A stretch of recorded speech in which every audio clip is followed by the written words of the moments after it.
So I want to do something different this week, and since really Donald Trump's election, our conversations have been dominated by thinking about why he won, what the implications of his victory are, and then once he assumed office, keeping track of the absolute onslaught of executive action and its implications for us. And I think it's obviously essential that we continue to do that. But having said that, I think it's also important that we not let the fact that Donald Trump is the president crowd out every other thing that we should also be paying attention to, some of which are extraordinarily urgent, right? And so this Tuesday was Earth Day, and it's increasingly common to refer to the week that contains Earth Day as Earth Week. And so we are now at the end of Earth Week. And I thought it was a good opportunity to then think a little bit about some of what's happening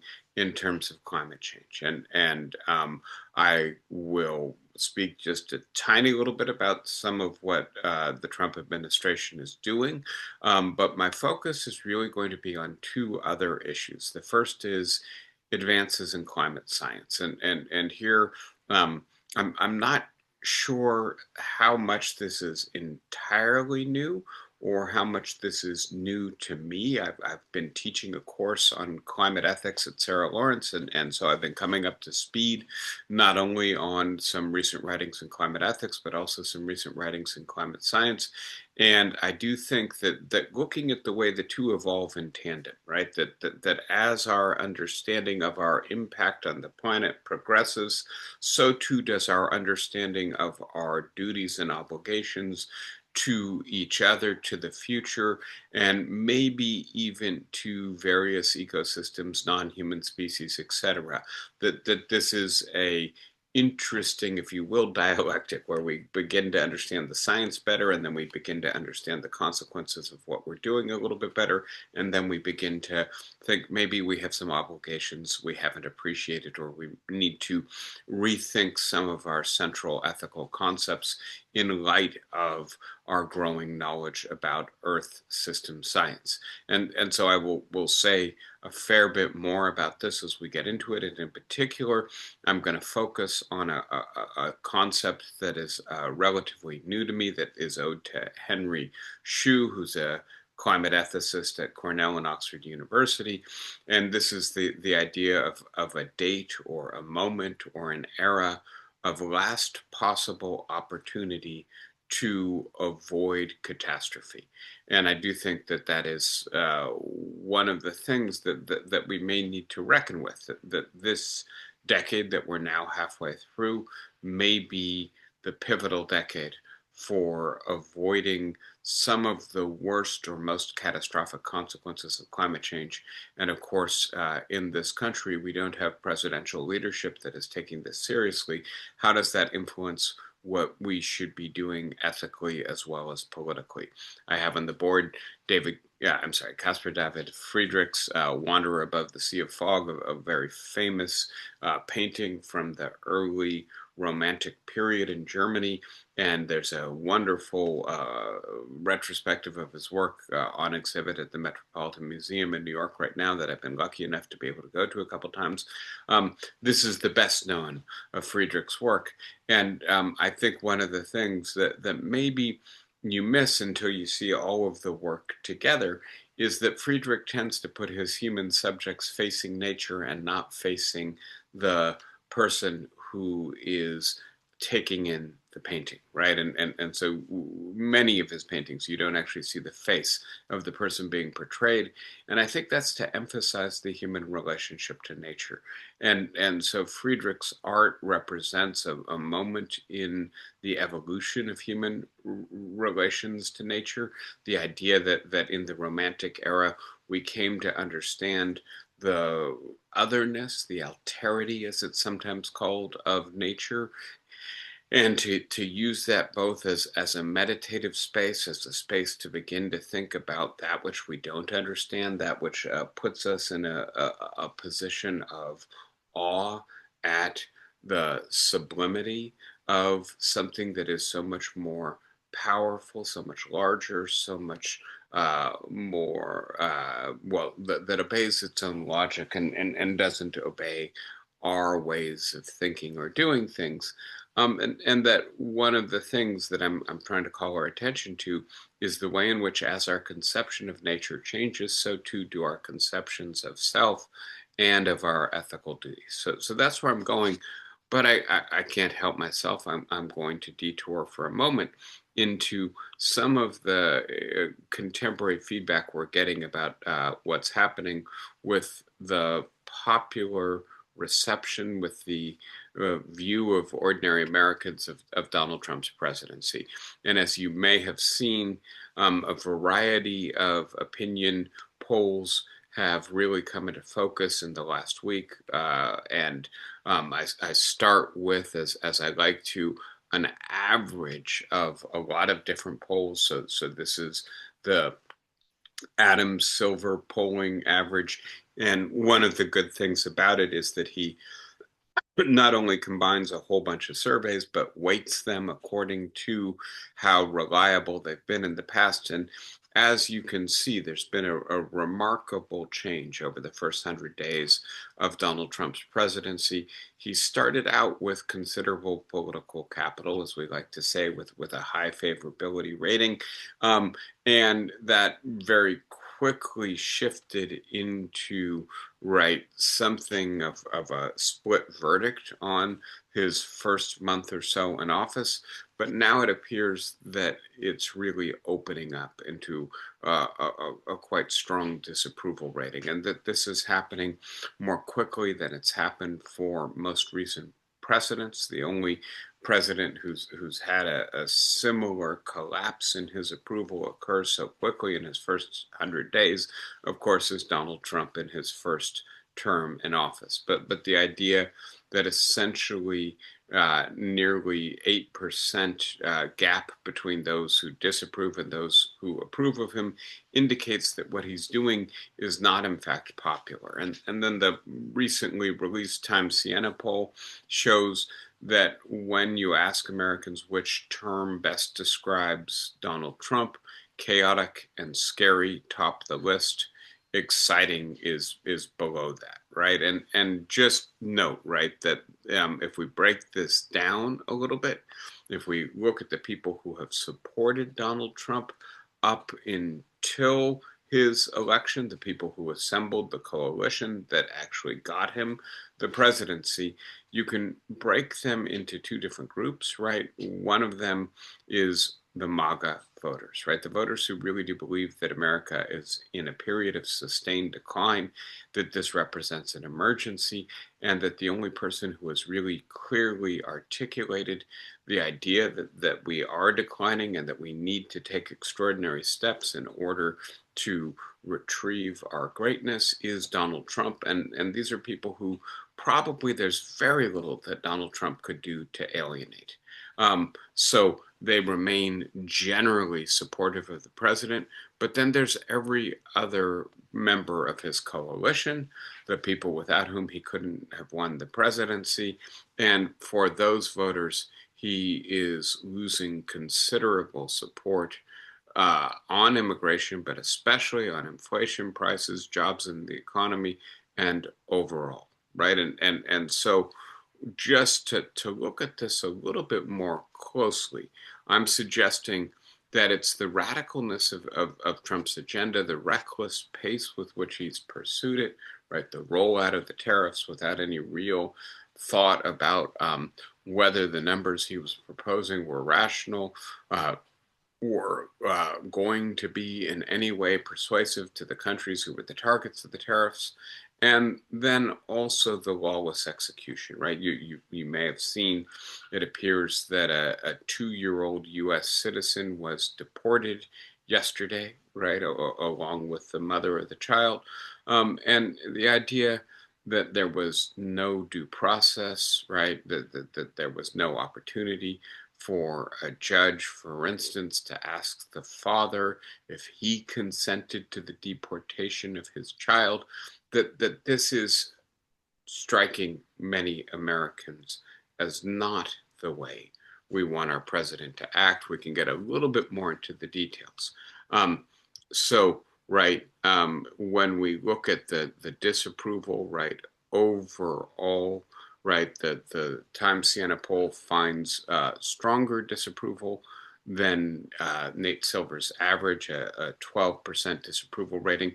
The issue on which Trump does best, and I think it's worthwhile, right, noticing this, is immigration, right? The issue on which I think many courts are focused, right, is still his strongest suit, and he may be choosing his battles with the courts appropriately in light of this. But please note, it is still more people disapproving than approving. One of the things to recognize about these kinds of polls is they do not indicate the strength of the feelings, right? So if the 47% who approve think of immigration as the most important issue to them, and the 51% who disapprove are, yes, genuinely disapproving, but nevertheless don't put this issue very far up their list of priorities, then this issue may still be a winner for Donald Trump. Managing the federal government, right, -8 is the overall disapproval. And then we're going to see, right, a number of issues in this range: the economy, trade with other countries, and foreign conflicts, all with Donald Trump substantially underwater.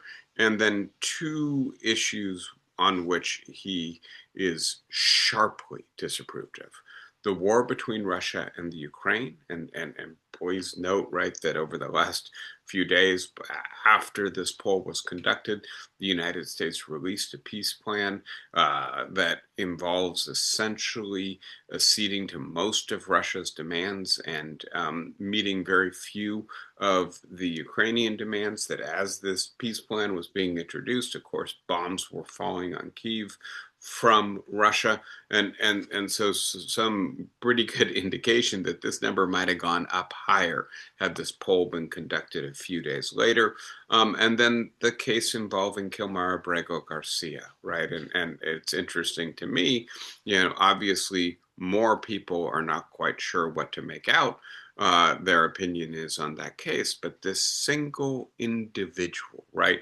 And think about how improbable this is. This is a relatively poor man who is here without the legal authority to be here, who is married to an American woman, has an American child, but who is clearly legally subject to deportation, has become the face of the lawlessness, the ruthlessness, the recklessness of the Trump administration, because, of course, they sent him to the one place in the world there was a judge's order prohibiting them from sending him, as we talked about at length last week, right? So it does appear that actually Abrego Garcia is penetrating the absolute torrent of news that Trump's pace of action, the so-called flooding the zone strategy, is creating, and putting a face and what appears to be a relatively sympathetic face on the idea that this strategy for deportation is not popular, is not what Americans want. And so we drilled down on this a little bit. Should the president be able to send people, and in particular U.S. citizens, to prisons in El Salvador? Right, only 10% say yes. Right, unsurprisingly, it's a vanishingly small margin of Democrats who say yes. Independents a little bit more, and then 1 in 5 Republicans say yes. And when I look at this, I am reminded for a moment, right, that the implication is that 1 in 5 Republicans, it's not a majority, it's clearly a minority, but it's a sizable minority of Republicans favor, right, essentially legally disappearing people, right, which is to say putting them in a situation in which they have no recourse to the law. And I would just point out very briefly that the United States has had a policy that is somewhat like this in its not too distant past. that is the policy of mass incarceration of African Americans, right? And I'll just point out very quickly, right, that the vast majority of African Americans who were incarcerated in highly disproportionate levels compared to white Americans were convicted via plea bargains, right? That did not have full due process under the law, and then were squirreled away into jails where they had very few rights, very little opportunity to bring attention to what very often has been proved in retrospect to be the fact that they were wrongfully convicted. And so I just want you to think for a moment about when Republicans hear, should U.S. citizens be put in prison in El Salvador, probably what the stereotype is that they have of that person. And this idea that the person being put in jail in El Salvador is not like them. And there I do think that probably the idea of a US citizen who would be put in prison in El Salvador is racially coded. They think of that person as black or brown and therefore do not view themselves as vulnerable to similar treatment. Um, Drilling down a little bit further, issue by issue, right? What should presidents be able to do unilaterally, right? Forgive student debt. Well, that's perhaps the most popular, right? Impose tariffs without authorization from Congress. I think this is striking, right? Which is to say, substantial majority of Americans does not think the president should have the authority to do that. Eventually, that may lead Congress to perhaps claw back some of that authority. Grant legal status to undocumented immigrants, another clear majority, right, although not as strong as with imposed tariffs. Eliminate government programs enacted by Congress. Again, a strong majority says no, the president should not be able to do that. Deport legal immigrants who have protested Israel. Please note, right, that again, a strong majority of Americans is still in favor of the First Amendment protecting, right, legal immigrants. Send U.S. citizens to prison in El Salvador. Again, very small minority actually in favor of this overall. Ignore Supreme Court rulings. And again, I find this the most encouraging, maybe the most heartening of all of these findings, which is to say that the vast majority of Americans disapprove of this, a very small minority approve. Now, having said all of that, the question I think I have when I look at this data is what does it lead the Trump administration to do, right?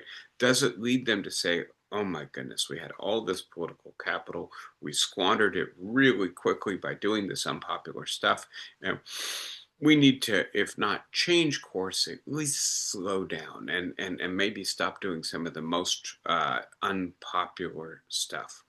Or does it lead them to say, we have a challenge here. We have to prove the American people wrong. We have to prove that our policies are succeeding. We have to do them more aggressively so that we can demonstrate the success more rapidly. And before we started, I heard you discussing, right, are things going to get worse? And I am afraid I look at this and I have some hope for the midterm congressional elections, some hope that maybe some of the absolutely supine behavior that we're getting from Congress, right? The congressional Republicans just showing no resistance whatsoever to Donald Trump. They may begin to recognize, wait a sec, it's not just Democrats coming to our town halls to harangue us. Our own constituents don't like these policies. We need to start pushing back a little bit more on Donald Trump, and maybe that could create a little bit more of a check. But having said all that, it also worries me that these kinds of results, frankly, run the risk of further radicalizing the Trump administration. So So much for not talking about Trump, but I did want you to see some of the best public opinion research we've had on his first 100 days in office. Unless there's a question or a comment, a thought about that, I would like to move into climate ethics now. Anybody? All right, onward and upward. And I have two of our leading ethicists of climate change on the board. Samuel Scheffler, who is a university professor at NYU, but who maybe some of you know was at UC Berkeley for a long time, and is not merely a climate ethicist. I think one of the things that's so interesting about Scheffler's work is he formulates the problem I'm thinking about with great clarity and depth, which is how should encountering the vulnerability of the planet to human action change some fundamental received categories and concepts of ethical thought, right? And so I'll say a little bit more about Scheffler in just a moment, but he's doing fascinating, important, I think, groundbreaking work in ethics generally, but in part impelled into thinking anew about ethics precisely by the growing awareness of the vulnerability of the planet to human action. And then I also have on the board Henry Shue, who is now retired emeritus from Cornell and Oxford universities, and who really came to prominence 40 odd years ago as a scholar of human and basic rights, but who has spent much of the last 30 years working on climate ethics and really at the forefront of the more precisely focused field of climate ethics. And so let me start with Scheffler and with in particular a relatively early article of his more than 20 years ago on what he called the phenomenology of responsibility. And apologies for the philosophical jargon, right? That means our intuitive sense of and experience of responsibility, and the idea that some of our assumptions about when we are morally responsible come to greater visibility and clarity at a moment of planetary vulnerability. And so Scheffler identifies two in particular critical ideas. And the first is that the near effects of our acts are more important ethically than the remote effects. And so I'll give you a simple example, right? I'm late for work, I speed to work, I run through a stop sign. I am, all right, yeah, as a result in an accident, I'm clearly responsible for having done that, right? That was me and the person I hit them, right? Take a different example. I'm driving down the highway and the person in front of me hits their brakes and I hit my brakes and the car behind me hits their brakes and so on for 10 cars back and 10 cars behind me, there's a fender bender, right? Am I responsible for the fender bender, right? I'm not the one who hit their brakes hard. I'm not the one who got hit by the car behind me. Um, I think it's intuitively the case that I'm much more responsible for having run the stop sign than I am for having hit my brakes in the traffic jam, right? Maybe we all should have been driving a little bit slower, had a little bit more space between our cars. But having said that, that doesn't make me directly responsible for that accident. Um, a second closely related idea, right? That the effects we produce as individuals are more important ethically than the effects we produce as members of groups. And here I'll shift to a direct climate example. I drive to work every day, right? Um, and in so doing, I emit a certain amount of carbon dioxide from the tailpipe of my car, and I am clearly responsible for that, right? Um, but does that emission directly contribute to the punishing heat wave that is now endangering life in India and Pakistan. I don't know if you've seen, but usually the summer there doesn't start till May, and here we are in the middle of April, and they're having temperatures akin to Death Valley, 120 degrees Fahrenheit, right? And by the way, in those temperatures, it's unsafe to leave your house during the daytime. So really terrible conditions. How much responsibility do I have to bear for that, right? The more typical scenario is you make a promise to your friend. You'll do something they need done that you don't particularly want to do, but they're your friend.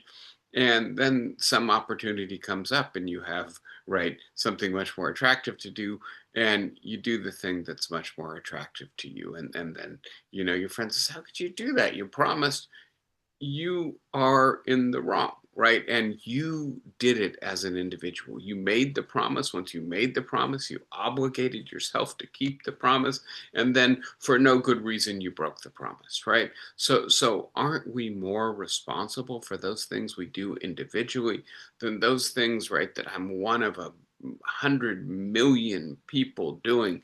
And if it weren't for the other 999 million people doing it, I'm sorry, 99 million people doing it plus, right? Then I, my tailpipe emissions alone would not have that effect or would not contribute to that effect being produced.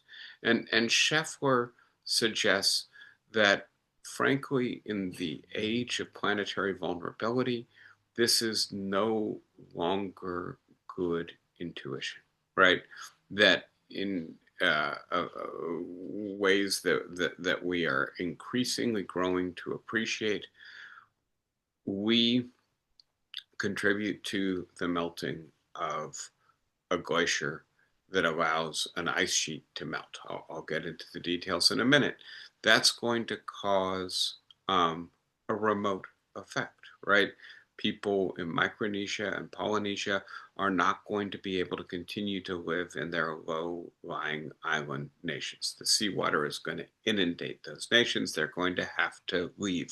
They're actually already leaving for Australia and New Zealand and other places. And these are indigenous people who've been on these islands for thousands or tens of thousands of years. And so we have destroyed their culture, their civilization, to the extent that we are concerned about cultural genocide, right? Wherever it's happening in the world. Aren't we kind of responsible for something that's kind of like that? It wasn't our intent to do it. And by the way, it happened a long way from where we live, but nevertheless, aren't we in some sense complicit in the causal chain that made that happen? And similarly, right, this is not a case of individual responsibility. If only I had done what I'd done, and every other person had not done what they'd done, then that effect would not have been triggered.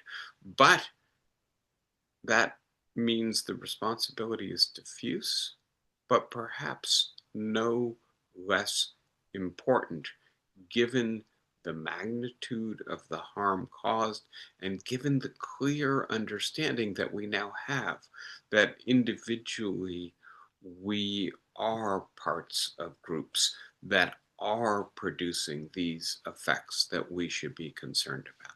So that's to give you a flavor of the kind of way that Samuel Scheffler is suggesting that we need to revise our ethical understandings. I now want to introduce to you one of, I think, his most interesting ideas, and this is one that he's been working on for over a decade now. And to give you a sense of how it works, imagine a thought experiment that Scheffler introduces. Imagine that there is a comet headed for the Earth. It's 20 years away, but we can measure right now its course, its trajectory, and it's clear it's headed for the Earth. And imagine it's of a magnitude, and we're at a level of technology where there's really nothing we can do to stop it. And once it collides with the Earth, it's so big it's going to destroy the planet, right? So life on Earth will be over 20 years from now. Now, add to our little story that I'm of an age where I don't believe I'll live more than 5 or 10 more years, right? So I'm not going to be directly affected by this catastrophe in the near future. It doesn't, in any way directly impact me or the things that I'm doing here and now. How much would that change my ability to value what I'm doing right now, right? And so this helps us to then focus on the question of how much the assumption of the continuation of human life on the planet undergirds the moral and ethical value of many human undertakings, right? So if I'm raising children or if I'm contributing to my children's raising of their grandchildren, obviously, right, the fact that the planet is not going to survive long enough to let them complete their natural lives will influence the value that I can gain from helping to raise them, to support them, to care for and love them. But let's say I have other projects. I teach at a college. I am very happy with the work I do. I value my relations with my students. I think it's important to help them learn and grow, but I also value the college. I think the college is doing important work and maybe uniquely important work. And so part of the value that I get out of the work I do is my sense that I'm sustaining the mission of an institution that I care about. Or suppose that I make charitable donations every now and then. I make it to sustaining an ecology or a species I care about, or to a museum or a rights organization that I think is doing good work. And I do so in part on the assumption that that work will continue through the foreseeable future in an indefinite way, right? And that when we live in an era of planetary vulnerability, it gives us greater clarity about these temporal and interpersonal assumptions. I assume that the college I work for will continue into the indefinite future. I assume that when I make a contribution to a museum, that there will be people coming to that museum for the indefinite future, right? I assume that my descendants will have descendants who will have descendants, and that in some sense the love, care, nurturing that I've given to this generation will be passed along to future generations. And if those assumptions begin to look questionable, begin to look dubious or insecure, then does that actually undermine my ability to find value and meaning in what I'm doing here and now? And Samuel Scheffler suggests, yes, we are actually implicated in degrees of temporal and interpersonal connection in ways that we have simply taken for granted, that have remained in the background of our ethical thought. But if we are confronting a period in which it becomes increasingly clear that we are no longer going to be able to take that for granted, or even worse, it becomes increasingly probable and likely that some of those institutions, some of those people are going to be exposed to much greater danger and threat in the future, then um, that might make it more difficult for me to just assume that what I'm doing here and now is a valuable undertaking. And that may interfere with my ability to find meaning in my undertaking in my life. And so then if we decide, well, there isn't actually a comet coming to hit the planet, thank God, right? And by the way, I don't live in an era in which it is yet certain that climate catastrophe is in the future. Thank goodness I can keep valuing what I'm doing. But what if what I'm doing contributes to a future in which that becomes more and more certain. Then I've done that to other people, right? And that's something that I think we should recognize is wrong. It undermines the capacity of future human beings to flourish, to find meaning, to find value in their lives, in their undertakings, in their interpersonal relations.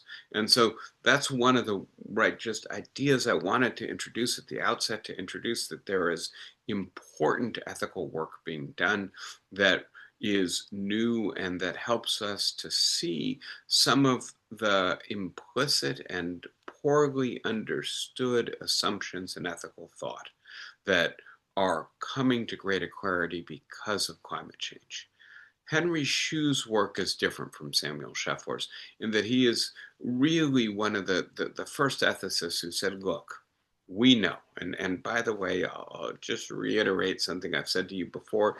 The fact that we were causing climate change, that the greenhouse gases that our industrial civilization and our energy intensive economies were generating, releasing, and that were accumulating in the atmosphere like new insulation put into the attic of your house, trapping the heat more efficiently in our atmosphere, that's been clear since the 1950s, right?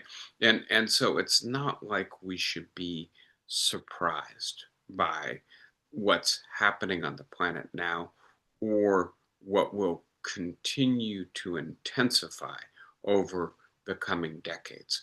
Growing, right, heat waves, droughts, severe storms, floods, more damaging hurricanes and tornadoes, rising sea levels, melting ice caps, right? All of this stuff we've known for a very long time. And Henry Shu was one of the first ethicists to really say, let's think with greater rigor and clarity about what our obligations are. And so he's the one who formulates this idea that we can conceptualize a moment of last opportunity to avoid irreparable catastrophic change, right? And that if we live at such a moment, then the question arises, does it generate specific responsibility for us? Does it burden us with duties we wouldn't have if we didn't live at such a moment, right? And he coins this phrase, it's actually the title of his most recent book, a pivotal generation, right? And you can think here, Shu doesn't put it quite this way, but of the Athenians at the Battle of Thermopylae, right? That these are people who, if they rise to the moment, rise to the occasion, get not just to win this battle, but frankly to save their culture and civilization. And anyone who is a beneficiary of the culture and civilization they save owes a debt of gratitude to that generation. But that doesn't mean that anyone who came after them could have contributed to fighting that battle. It's the pivotal generation that has the unique responsibility to rise to the moment of last opportunity to avoid the catastrophe, right? And that is a kind of obligation that we haven't thought often enough about. Yes, it occurs during wartime, but what if it occurs in a more ordinary and routine way? The right moment of last opportunity, and let me be a little bit more specific about this. The research in climate science suggests that that moment has probably passed for the West Antarctic ice sheet. I'll say more about that in a moment, so I'll push it to the side for now. That moment may very well have passed for the Amazon rainforest. And this is still a controversy. There's not consensus on the idea, but there is some credible hypothesis that the kind of deterioration that the rainforests in the Amazon are suffering, right now starts an irreversible process of decline that will ultimately convert the largest rainforest on Earth into savanna and desert. That there is, once this process has started, nothing we can do to arrest or reverse it. And by the way, it's already started. Something similar is believed. Again, it's controversial. I don't want to suggest that we have a consensus on this, but there are a growing number of marine biologists and people who study the ocean who believe that the coral reefs are in the early stages of a process of inevitable, ineliminable decline, right? That at the level of heat and acidity in the ocean means that coral is no longer going to be able to reproduce, that it will slowly bleach and die, and that the result may be the collapse of large marine ecosystems because so much of the life of the ocean goes and spends at least part of its lifespan, very often the period in which it reproduces, in the coral reefs. And so these are examples, right, of moments of last opportunity passing. The, I think, really profound, really important idea is that we may be rapidly approaching a moment of last opportunity, not for one ecosystem, right? The Amazon is giant. People call it the lungs of the earth, but it's still only one ecosystem. The coral reefs are, right, in fact, multiple ecosystems spread throughout the oceans of the world, but what happens when we get to the place where we recognize that we may damage the systems that sustain the biosphere, biological life on the planet, and that we have a limited period of time, call it a decade, in which to change, or else we may actually endanger biological life on the planet, the suitability of the planet to house biological life. And I want to be as clear as possible, right? Probably some biological life will be sustained, for instance, in the depths of the ocean. Some of it may continue on the surface of the planet, but the diversity of biological life, the conditions that are suitable to human civilization could collapse, right? It may take centuries for it to collapse.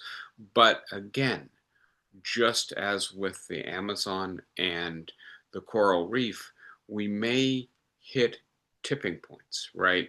You can think of the last snowflake that causes the avalanche, right? Try to stop the avalanche. That's impossible, right? There's a cascade that starts. Once it starts, you can't stop it. Um, if you're 10 years from causing that cascade, you have a window, a moment of last opportunity to stop it. If you don't, what kind of moral wrong have you done? And again, this is not something that the moral tradition, the received ideas from the religious and cultural worldviews of the world give us very good resources to think, because frankly, up until this moment, the world has seemed resilient. Nature has seemed so much larger and so much stronger than us that the idea that we could do something that would interfere fundamentally with its ability to be sustained on the planet just hasn't occurred to us. So, one more idea from Henry Shue that I think is really interesting, really important, is the idea of a global carbon budget.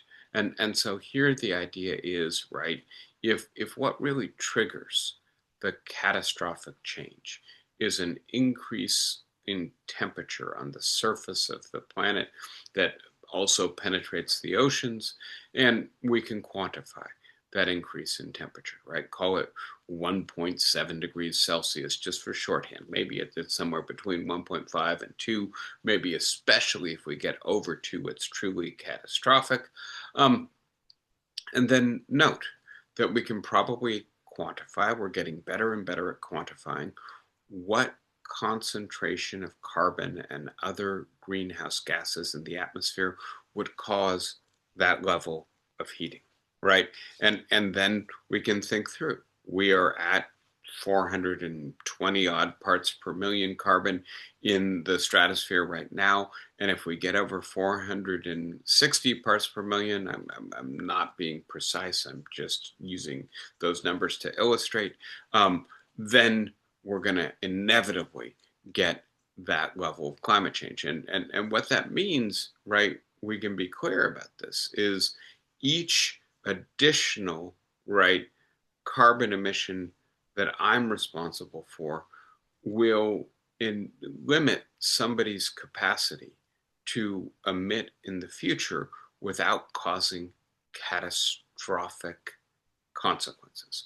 And so if I continue to emit in the way that I have been up until this moment, I am essentially taking away from that other person elsewhere in the world or in the future, right, distant from me geographically or temporally, um, eliminating their capacity to safely emit any carbon, or at least that amount of carbon or other greenhouse gas. And let's assume for a moment that the person who I impact in this way lives in India or sub-Saharan Africa. They're much poorer than I am, and that the reason they need to burn the fossil fuel is to feed themselves, to house themselves, to meet their basic essential needs. And that the reason I'm emitting is because I want to store my photographs in the cloud, right? What kind of moral mistake am I making when I use part of our very limited carbon budget to do stuff that frankly I don't need to do if that prevents somebody else in the world from doing something that they really do have a right to do, whereas I have no right, just a weak desire or interest in doing what I want to do. That's the kind of thinking that I think is really important and emerging. But I need to emphasize that it is emerging in tandem with climate science. And that's the right other idea I want to share with you. So the idea that we are rapidly approaching Henry Shu's date of last opportunity to avoid irreparable catastrophe for the future of human civilization is borne out in a whole bunch of data we are collecting and analyzing. This seems incontrovertible at the moment, as is the fact that the current presidential administration in our country has, to put it in the way one person put it, declared full-on Fight Club in crushing the climate policy of the previous administration. And the result is that we are going to race much closer to the threshold of uh, last opportunity. And as I say, one place it appears it has already been hit is with the West Antarctic ice sheet. And the reason, and I hope this maybe helps to illuminate some of the vulnerability of natural and planetary systems, right? So this is a glacier. It's the Thwaites Glacier. It's sometimes called the Doomsday Glacier. Let me see if I can show you more precisely where it is in West Antarctica, right? That's the red dot there. And this glacier, as you can see from this satellite image, is deteriorating. And it appears that it has probably become structurally unstable as it, right, begins to collapse into the ocean. More of it will be exposed, and this is, it turns out, upwelling warm water that is eroding the stability of the ice sheet from the bottom. As that happens, right, the grounding line, or its seamount, as it's sometimes called, is being pushed further and further back. And there is, right, this pinning point, right? This point where it is currently anchored. And if that uh, point is crossed, if the ice at that point collapses, as you can see, this is a peculiar situation. There's a continental shelf beneath the ice sheet. And actually, right, the majority of the territory going back maybe another mile or two is below the current sea level, right? And so once that portion of the ice melts, the seawater will rush in, have the same upwelling effect, and really begin to break up the West Antarctic ice sheet in the most efficient way possible from below, from warm ocean water gaining access to the area that it's currently cut off from. And the result will be an accelerated decline in the entire West Antarctic ice sheet. This is an image from below of what's happening to the Thwaites Glacier. Um, and please note, right, we're talking about an area that's hundreds of square miles where the ice is very often a mile or two thick, right? And so by itself, this deterioration could result in a 3 meter rise in sea levels across the world, right? That's maybe close to 10 feet sea level rise. You can think of what that means for San Francisco, New York City, Miami, London, right? Cities all over the world will be inundated unless they go through the very expensive process of constructing seawalls or the even more expensive process of relocating their buildings, their infrastructure, their cultural institutions to higher ground. And please note, by the way, that there's an article I've been looking at on India, which says India's problem is twofold. It has too little and it has too much water.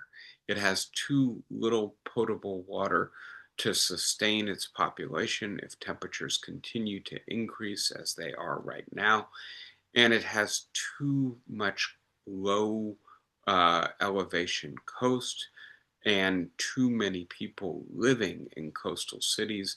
And by the way, of course, India does not have the resources that the United States or the United Kingdom have to build the seawalls to protect its low-lying coastal communities.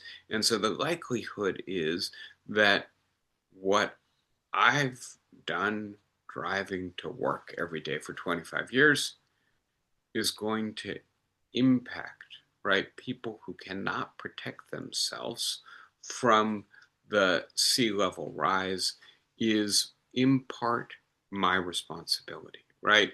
In addition, right, to this being a direct harm to all of these people, as the West Antarctic ice sheet decays, right?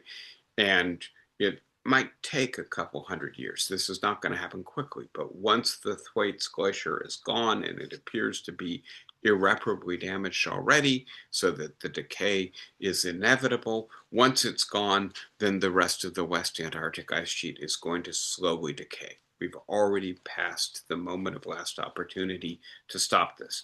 Well, this means a very large reflective area is going to be replaced with ocean, land, grass, stuff that absorbs much more of the sun's heat.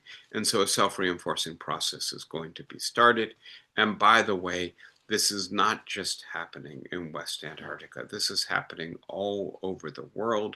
It turns out that a lot of the global warming is concentrated in the Arctic and Antarctic areas, loss of glaciers, thinning of sea ice, right? This is seasonal, but each year we're seeing more and more of it melt, less and less of it come back in the winter, and right, this is Arctic amplification of climate change. This is not just about the West Antarctic. This is something that is going to occur on a global scale unless we stop very quickly.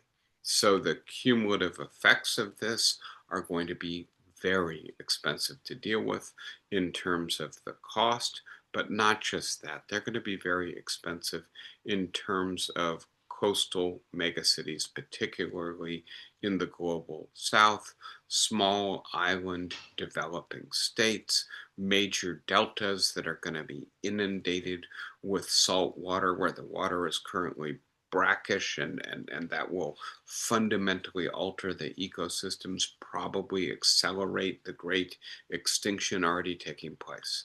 And so the result, if we let this go unchecked, we've talked about this together before, is something that we can understand from the last time the Earth was really hot, the so-called Paleocene-Eocene thermal maximum, when basically the oceans covered 20-30% more of the planet than they cover right now, when there was, please look at this image, no ice on the surface of the planet, right?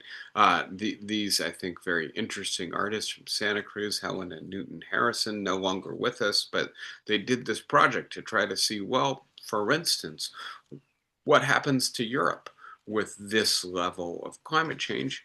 Europe will be mostly underwater, right? Its carrying capacity for human life will be dramatically reduced. Um, I'm looking at the time. There was one more thing I wanted to speak with you about, and maybe I'd better reserve this for another date. But let me just give a quick overview. I've been reading what I think is a very interesting and important book, Jonathan Blake and Nils Gilman's Children of a Modest Star, and it's an effort to think through what it means to live in a planetary age, in an age in which our activity has planetary effects, and an age in which we understand Earth system science, right? And I'll just be clear for a moment, right? Earth system is singular, right? This is an emerging but very productive and very well regarded new scientific discipline. It occurs at the intersection of chemistry and geology, physics, and has really important biological dimension to it as well. It understands the biosphere as interacting with planetary processes, but it starts from the hypothesis that the Earth is, in fact, at least in one important respect, sustained by one large interacting system made up of multiple planetary processes, and that maintain a kind of planetary homeostasis or equilibrium, and that the oxygen cycle, the nitrogen cycle, the water cycle, the way in which phosphorus is transferred throughout the system of the biosphere and the oceans, and the capacity of the planet to maintain its temperature in a narrow band of variation, that all of these things in fact form a single interacting process. And without going into the details today, I will just point out very quickly that this is a emerging understanding, right? This is something that we didn't understand maybe 100 years ago, and the evolution of the concept of ecosystem and ecology, of uh, biochemistry, right? I think it's worthwhile noting, if you know anybody who's in medical school, they're probably dreading organic chemistry and biochemistry, especially if they're pre-med, right? You know, those are the topics that every student fears. Those are new scientific topics, particularly biochemistry is about 60 years old. We can point to the person who invented it, right? And the idea that biological life influences the chemistry of the planet, and that we can increasingly measure the way biological life influences the chemistry of the planet, and in turn, the chemistry of the planet sustains biological life on the planet, that there is a self stabilizing set of processes that make this planet a habitable planet for biological life. That's new knowledge for us, right? And then you point out, in addition, that we now have satellites. So we can now understand, for instance, the water cycle as a planetary cycle, right? We have fresh water. And that fresh water, some of it is liquid and some of it is frozen. And over time, it flows to the oceans and then it becomes salinated water, right? But over time, some of the ocean evaporates and then it becomes vapor, clouds, right? And over time, those clouds condense. And what do? They deposit new fresh water to replenish the fresh water that has flown into the ocean. That's the water cycle, right? It maintains a balance between ice, liquid, and vaporized water on the planet. It maintains a balance between fresh water and salinated and brackish water on the planet. And we know this. We can measure this. We can see its vulnerabilities because we have satellites, because we have abilities to collect information on a planetary scale and to process that information because we have supercomputers. This is all new, right? This didn't exist a quarter century ago.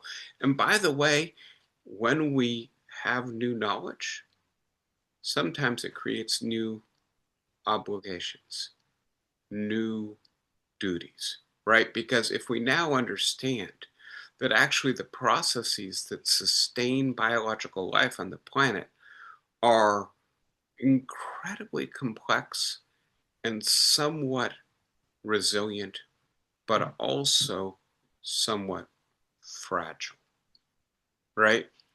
Then don't we have a duty to shepherd these processes if we especially understand that there are things that we're doing that interfere with them, that render them more vulnerable, that are actually causing them to decline and malfunction, then don't we have a duty to stop doing that stuff? So I think this is a really important thing to be thinking about, especially in Earth Day, Earth Week, right? That our understanding of ethics and our understanding of Earth science are progressing in tandem in really interesting ways. And although we may just loathe the man who occupies the Oval Office right now, in part because he's trying to suggest that this is all woke nonsense, right? That doesn't diminish our duties. It doesn't change our obligations. And we need to be finding ways to act that don't rely on the President of the United States and don't rely, frankly, on changing his mind or resisting what he does, because he's going to be there for, right? What is it, another 1,300 odd days? And so we're 1/14th of the way through his administration. We got a long way to go, and we're going to have to figure out if we are at the brink of our moment of last opportunity to stop this stuff, how to stop it despite the President of the United States, not with the assistance of the executive branch of the federal government for the next 3.75 years. I'll stop there. I imagine you have thoughts. Who wants to start us out today? Flossie, unmute yourself. Right? Hold that space bar down. If anybody's there to help her.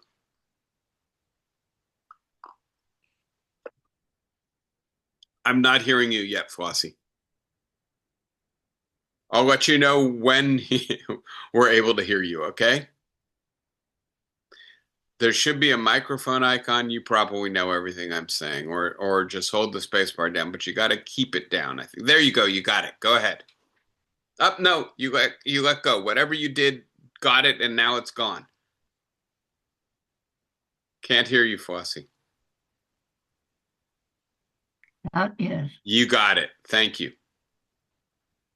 I think we need the help of the Surgeon General, whoever he is.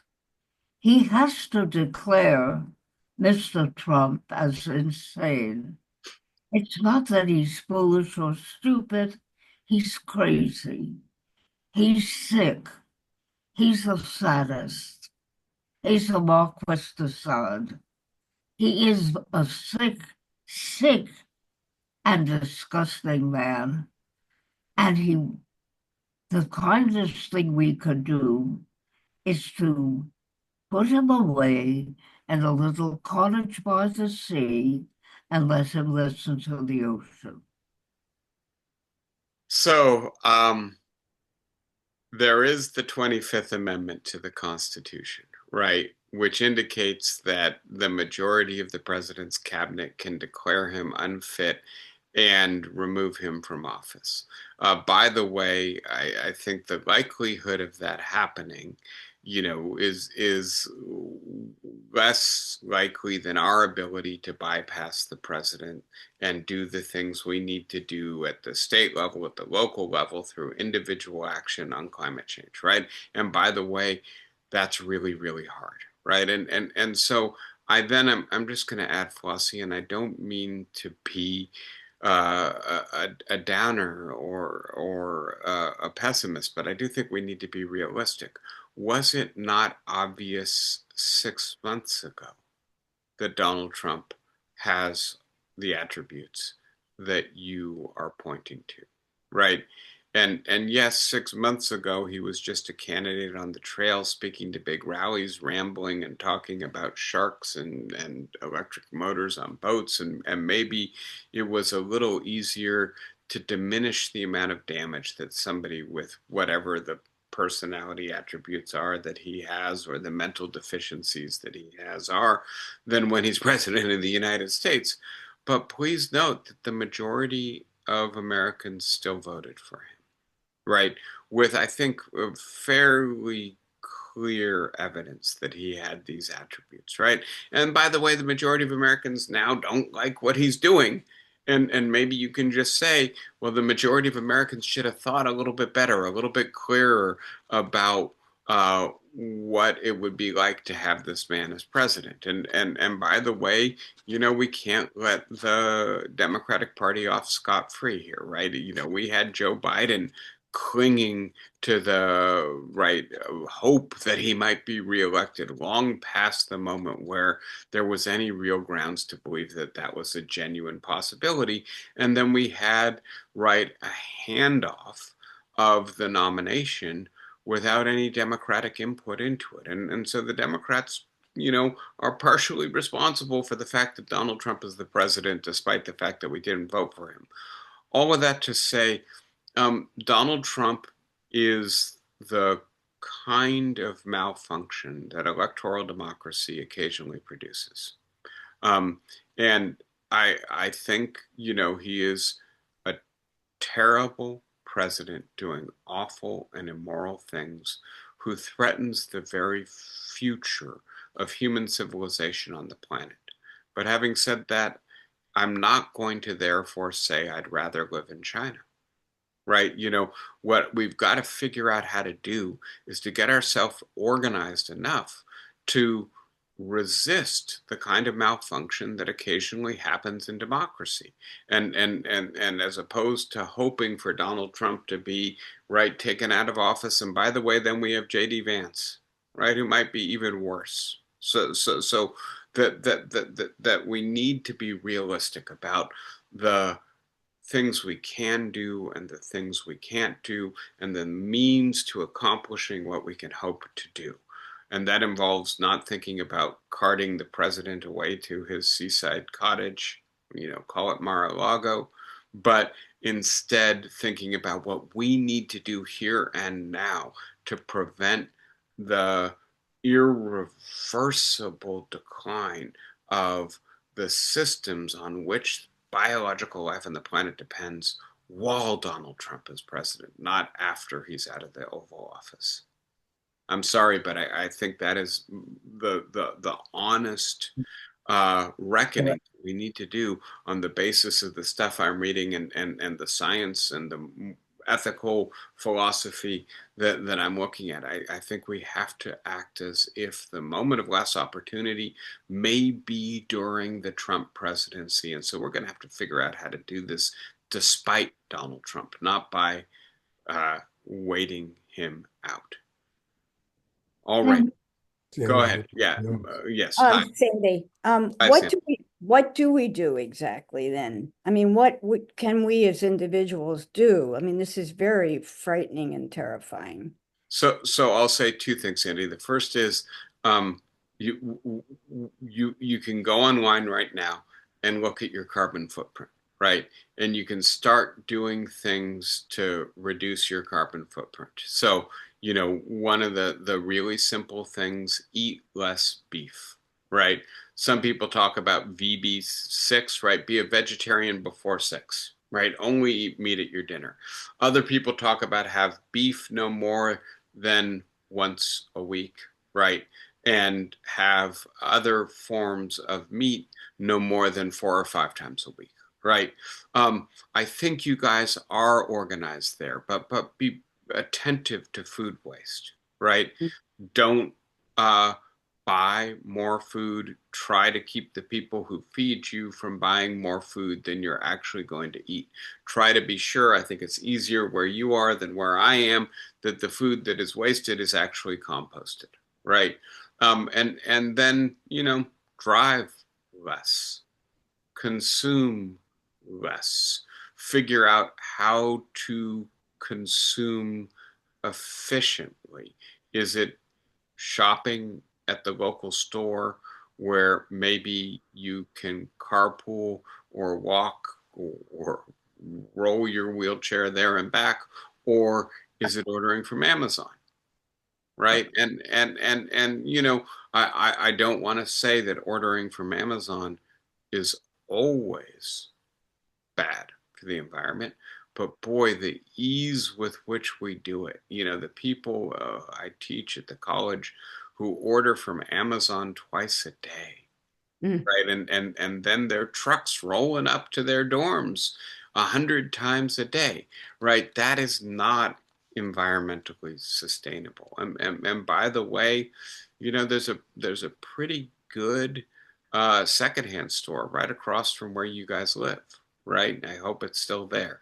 And get some of what you can there instead of getting it made new, right? And I could keep going, but I'll just say there are lots of things we could be doing individually, but frankly, it's not sufficient, right? Yeah. And so then we need to be thinking about, okay, we give up on the president of the United States, but are there organizations that are suing him that may be able to force him to do Hmm. some of what he's reluctant to do, right?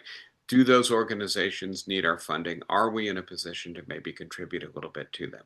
Then we can think about, well, what about Oakland? What about the state of California? Are there initiatives that would be really important at the state or local level that I can support despite the fact that I know my national government is probably actually going to try to keep California from implementing them? Which politicians should I be voting for? And by the way, are there organizations that are working internationally or transnationally that would allow me to make common cause with people in other countries, maybe to assist some of the people who are in harm's way because of climate change, maybe to make the European Union or the United Nations better than the United States is at pursuing these policies. I just think we have to be really adamant and energetic in looking for alternative avenues for activism, for commitment, for doing our duties Hmm. when the federal government of the United States is going to be an impediment for the foreseeable future. That's Thank you. that's not, I think, a totally clear answer, but I think that the suggestion is don't be defeated, get more active, and look for those places where your activism, your contribution is going to have the maximum impact. Yeah, Don't give up. yeah. Please don't give up. Thank you, Sandy. Anybody else for today? Uh-oh. All I'll right. talk to the ACLU. So, yeah, ACLU is doing some really good work, particularly on deportation, right? Um, Thank you guys. Good to be with you. Nice to have an opportunity, if you will, to talk about some stuff that isn't just the small bore of American politics. Um, I'll look for opportunities to do that with you intermittently, at least in the future as well. Be well. Have a good week. I'll see everybody next week. Thank you guys. Thank Bye-bye. you. Thank Thank you. you. Thank Thank you. My pleasure as always. Thank you guys. Take care.